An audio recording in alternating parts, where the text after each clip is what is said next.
Sababu nataka tuhakikishe ya kwamba tunapunguza giza ama tunaondoa giza, mupate stima, muweze kuhakikisha kwamba tunaongeza mwangaza ili sehemu hii yenu tuambatane na sehemu zingine za Kenya tukienda mbele.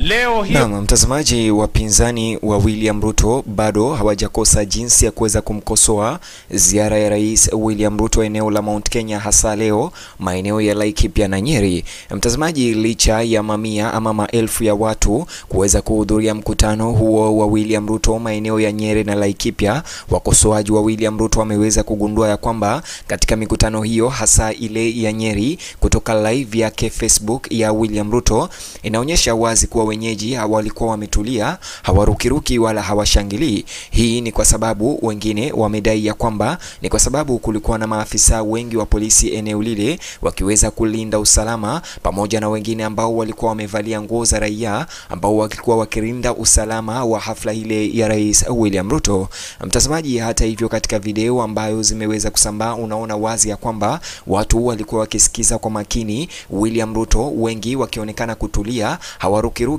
wala hawashangilii kwa kelele ama kufanya fujo zozote zile. Mtazamaji, tazama video hii moja kwa moja kutoka mtandao wa Facebook wake William Ruto, ambayo imeweza kunaswa kutoka Nyeri, ikionyesha jinsi watu wametulia na wala hawashangilii wala kurukaruka. Milioni 850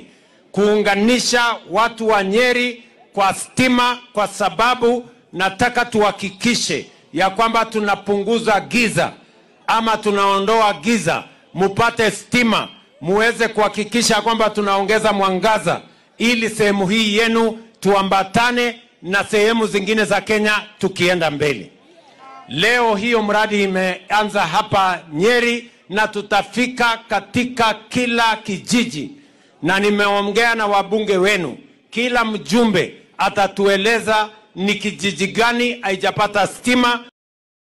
Licha ya ukosoaji wote huo, mtazamaji, kulionekana mamilioni ya watu ambao waliweza kumpokea William Ruto maeneo hayo ya Nyeri, ambao waliweza kuhudhuria mkutano huo, licha ya wapinzani wake kudai ya kwamba wote waliweza kulipwa, lakini matokeo ni kwamba zaidi ya watu milioni 1 waliweza kushuhudiwa katika hafla hizo za William Ruto siku ya leo katika eneo hilo la Mlima Kenya, hasa Laikipia. Je, maoni ama mtazamo wako ni upi kulingana na video hii? Na kuachia uwanja huu wa comment section, kumbuka kubonyeza kiboksi hicho kwenye screen yako, kitakuelekeza katika YouTube channel yetu mpya kwa ripoti zaidi.